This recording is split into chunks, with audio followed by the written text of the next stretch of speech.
അസ്സലാമു അലൈക്കും. പ്രിയപ്പെട്ട കൂട്ടുകാരെ, നമുക്ക് എല്ലാവർക്കും അറിയാം, ഒരു കുഞ്ഞു ജനിക്കുമ്പോ അതിന് പ്രത്യേകിച്ച് ഒരു മതം ഉണ്ടാവാറില്ല. പിന്നെ സ്വാഭാവികമായിട്ട് അതിന്റെ മാതാപിതാക്കളുടെ മതം ആയി മാറും ആ കുട്ടിയുടെ മതവും. അല്ലേ അല്ലേ അപ്പോ നമുക്ക് അറിയാം, സ്വന്തമായിട്ട് മതം തിരഞ്ഞെടുക്കാനുള്ള ഒരു ചോയ്സ് കുട്ടിക്ക് കിട്ടിയിട്ടില്ല. പക്ഷെ വളർന്നു വന്നതിന് ശേഷം ചില മനുഷ്യര് പല പല കാരണങ്ങൾ കൊണ്ട് പ്രത്യേകിച്ച് അവർക്ക് താല്പര്യമുള്ള ഒരു മതത്തിലേക്ക് പോവാനോ അങ്ങനെയുള്ള തീരുമാനങ്ങൾ എടുക്കാൻ തയ്യാറാവുന്നുണ്ട്. അത്തരം ഒരു തീരുമാനമെടുക്കുന്ന വളരെ ചുരുക്കം ചില പേരില് ഒരാളാണ് ഞാനും. ഞാനൊരു ക്രിസ്ത്യൻ കത്തോലിക്ക കുടുംബത്തിൽ ജനിച്ച കുട്ടിയാണ്. എന്റെ മാതാപിതാക്കള് ഞായറാഴ്ച പള്ളിയിൽ പോകണം എന്നതാണ് തിരുസഭയുടെ കൽപ്പനയെങ്കിലും എന്നും പള്ളിയിൽ പോകുന്ന ഒരു ശീലത്തിൽ വളർത്തിക്കൊണ്ടുവന്ന മക്കളാണ് ഞങ്ങള്. ചെറുപ്പം മുതലേ ക്രിസ്ത്യൻ, കത്തോലിക്ക സ്റ്റുഡൻസ് ലീഗ്, പിന്നെ യൂത്ത് മൂവ്മെന്റ്, ബൈബിൾ ക്വിസ്, ഇതിനൊക്കെ പങ്കെടുത്ത് അങ്ങനെ ശീലിച്ച് വളർന്നു വന്ന ഞാനാണ്. അപ്പോ ഞാൻ പഠിച്ചുകൊണ്ടിരിക്കുന്ന സമയത്ത് നമുക്കെല്ലാവർക്കും അറിയായിരിക്കും, ഡാവിൻസി കോഡ് എന്നൊരു ബുക്ക് വളരെയേറെ ചർച്ച ചെയ്യപ്പെട്ടൊരു ബുക്കാണ്, ഡാൻ ബ്രൗണിന്റെ. അപ്പോ ആ ബുക്കില് ബൈബിളിൽ ഇല്ലാത്തൊരു സുവിശേഷത്തെ പറ്റി പറയുന്നുണ്ടായിരുന്നു.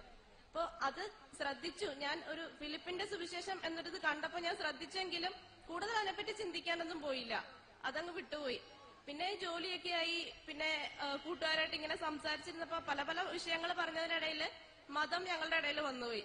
അപ്പോ നമുക്കറിയാം, എല്ലാവർക്കും അവരവരുടെ മതം ഏറ്റവും സെൻസിറ്റീവ് ആയിട്ടുള്ള ഒരു സബ്ജക്റ്റ് ആണ് ഈ മതം എന്ന് പറയുന്നത്. അപ്പോ എല്ലാവരും അവരവരുടെ മതം മുന്നിൽ നിർത്താൻ ഇങ്ങനെ മാക്സിമം പരിശ്രമിച്ചുകൊണ്ടിരിക്കുകയായിരുന്നു. ഞാനും വിട്ടുകൊടുത്തില്ല, ഞാനും അങ്ങനെ തന്നെ നിന്നു. അപ്പോ അറിയാലോ, പറഞ്ഞു വരുമ്പോ ഓരോന്ന് പറഞ്ഞ് എന്റെ സംസാരത്തിന് ഉത്തരം എന്റെ ഒരു ഹിന്ദു സുഹൃത്ത് പറഞ്ഞത് ഇങ്ങനെയാണ്: ഞങ്ങളവിടെ ഹിന്ദുക്കളും ക്രിസ്ത്യൻസും മാത്രമേ ഉണ്ടായിരുന്നുള്ളൂ, മുസ്ലിംസ് ഉണ്ടായിരുന്നില്ല. അപ്പോ ആ സുഹൃത്തിനോട് പറഞ്ഞതാണ്, ഞങ്ങളുടെ അമ്പലങ്ങളില് വിഗ്രഹങ്ങൾ ഉണ്ടെങ്കിൽ നിങ്ങളുടെ പള്ളിയിലും പുണ്യാളന്മാരുടെയും ഈശോയുടെയും മറിയത്തിന്റെ എല്ലാ രൂപങ്ങളുണ്ട്. ഞങ്ങൾക്ക് കുറെ വേദങ്ങളും അതും ഇതൊക്കെ ഉണ്ടെങ്കിൽ നിങ്ങൾക്ക് എന്താ എത്ര ബൈബിളാണുള്ളത്? ചിലർക്ക് 73 പുസ്തകമുള്ള ബൈബിള്, ചിലർക്ക് 66 പുസ്തകമുള്ള ബൈബിള്, ഇങ്ങനെയൊക്കെ ഇല്ലേ? അപ്പൊ നിങ്ങൾക്കത് ഞങ്ങളെ പറയാൻ ഒരു അവകാശമില്ല. മുസ്ലിങ്ങൾക്കാണെങ്കിൽ അതിനുള്ള അർഹതയുണ്ട്. അവർക്ക് രൂപങ്ങളില്ല, ഏകദൈവമാണ്. അവർക്കൊരു ഖുറാനുണ്ട്, അതിനൊരു മാറ്റമില്ല, അങ്ങനെ തന്നെ തുടരുന്നുണ്ട്. ആള് ക്രിസ്ത്യാനിറ്റിയെ കുറ്റം പറഞ്ഞതല്ല, വേറൊരു മതത്തിനെ പൊക്കിപ്പറഞ്ഞതാണ് എനിക്ക് വിഷമമായത്. അപ്പോ ഞങ്ങളുടെ ബൈബിളിൽ കുറെ വേർഷൻസ് ഉണ്ടെങ്കിൽ ഇസ്ലാം, ഖുറാൻ അങ്ങനെ ഉണ്ടെന്ന് ഒന്ന് സ്ഥാപിച്ചെടുത്താല് ഞാൻ ജയിച്ചല്ലോ.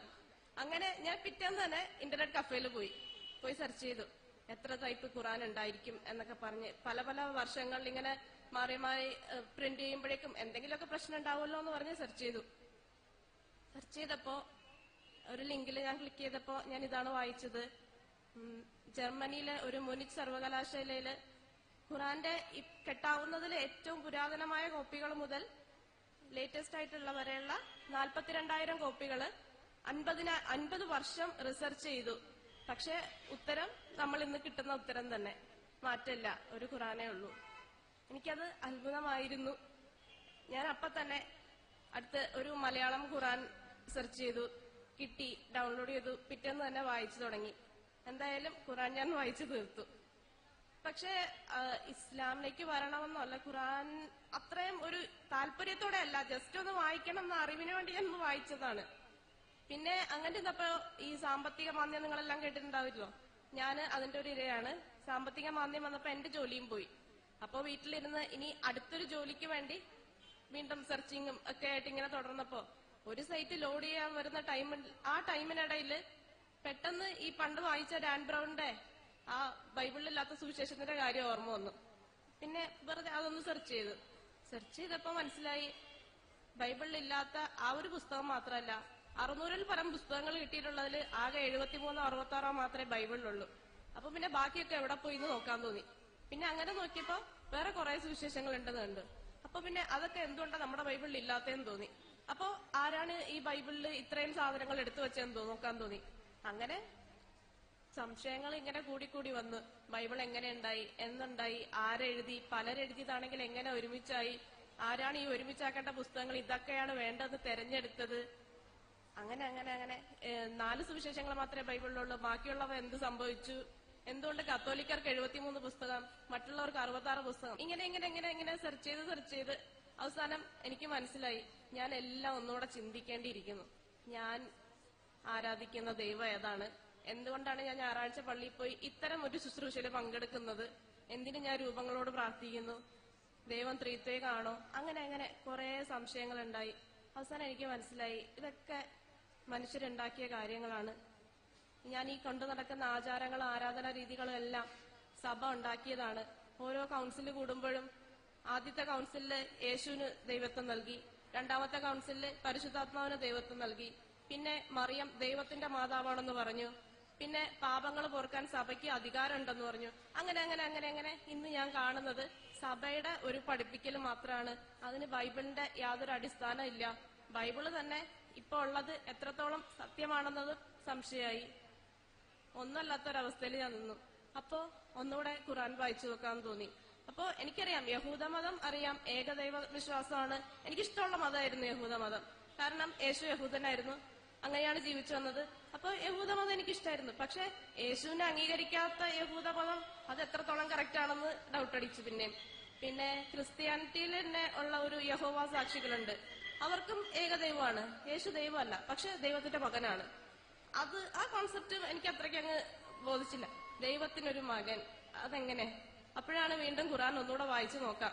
ഇത്തവണ ഞാൻ ഖുർആൻ ശരിക്കും അറിയാൻ വേണ്ടി ദൈവത്തെ അന്വേഷിച്ചുകൊണ്ട് തന്നെ അതിലെന്താ പറയണതെന്ന് ഒരു എന്താണ് പറയാ, അറിയില്ല പറയാൻ, അങ്ങനെ ഒരു ഫീലിങ്ങോടുകൂടിയാണ് വായിച്ചു തുടങ്ങിയത്. വായിച്ചു തുടങ്ങി, അൽഹംദുലില്ലാഹ്, എനിക്ക് പറയാൻ അറിയില്ല, എന്താണ് പറയേണ്ടതെന്ന് അറിയില്ല. ഇതാണ് ഗ്രന്ഥം, അതിൽ സംശയമേ ഇല്ല, സൂക്ഷ്മത പാലിക്കുന്നവർക്ക് നേർവഴി കാണിക്കുന്നതത്രേ എന്നുള്ള ആ തുടക്കം തന്നെ അൽഹംദുലില്ലാഹ് എനിക്ക് ഖുർആനില് ഒരുപാട് ഇഷ്ടമായി.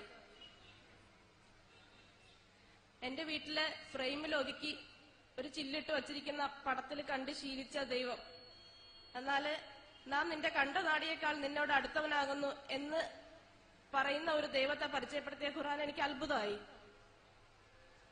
എന്റെ ദൈവത്തിന്റെ രൂപം എങ്ങനെയാണെന്ന് ഒന്ന് ചിന്തിക്കാൻ, ഇങ്ങനെ സകല ഈ പ്രപഞ്ചത്തെ എല്ലാം സൃഷ്ടിച്ച് നിയന്ത്രിച്ച് പരിപാലിക്കുന്ന ആ ദൈവം എങ്ങനെ ഇരിക്കും എന്ന് വെറുതെ ഒന്ന് ഊഹിക്കാമെന്ന് വിചാരിച്ചു നോക്കി. പക്ഷെ എനിക്ക് ചിന്തിച്ച് എങ്ങുമില്ല, ഒന്നും ഊഹിക്കാൻ പറ്റാതെ ഒരു കണ്ണ് നിറച്ച ഒരു അവസ്ഥ ഉണ്ടാക്കിയ ഖുർആൻ എനിക്കെന്നും എന്റെ എല്ലാമാണ്. ഞാനിങ്ങനെ പഠിച്ച് ശീലിച്ച് വന്ന കാര്യങ്ങളെന്ന് വെച്ചാല്, ആദം, ജനിക്കുന്ന ഓരോ മനുഷ്യനും ആദിഭാവമുണ്ട്, അതിന്റെ കാരണം ആദമാണ് എന്നാണ് ഞങ്ങളുടെ ബൈബിൾ വഴി പഠിച്ചു വരുന്നത്.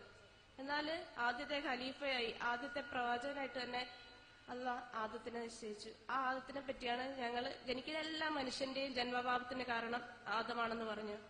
നോഹ, കുടിച്ചുന്മത്തനായ നോഹയെ ബൈബിളിൽ കാണിച്ചപ്പോ ഏറ്റവും വലിയ പ്രവാചകരിലൊരാളായി നോഹയെ ഖുർആൻ എനിക്ക് പരിചയപ്പെടുത്തി.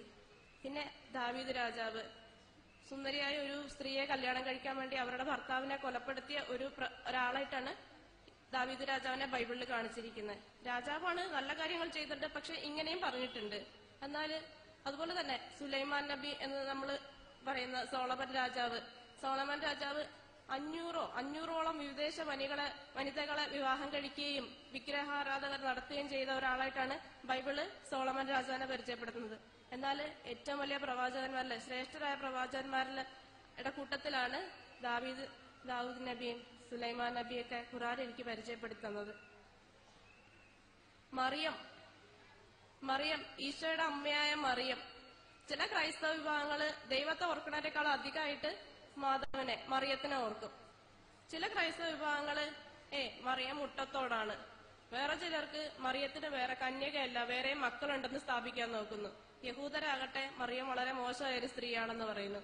ഇങ്ങനെ എല്ലാരിലും വെച്ച് നോക്കുമ്പോ ഇസ്ലാമിലാകട്ടെ ഖുർആൻ ഞാൻ വായിച്ചപ്പോ മറിയത്തിന്റെ പേരിൽ ഒരു സൂറത്ത് തന്നെയുണ്ട്. അതെനിക്ക് അത്ഭുതമായി. ഖുർആനില് പേരെടുത്ത് പറഞ്ഞിട്ടുള്ള ഒരേ ഒരു സ്ത്രീയുടെ പേരും മറിയമാണ്. ഞാൻ ഒരുപാട് സ്നേഹിക്കുകയും എപ്പോഴും പടമൊക്കെ എടുത്ത് വെച്ച് നോക്കിക്കൊണ്ടിരിക്കുകയും ചെയ്തൊരാളാണ് മറിയം.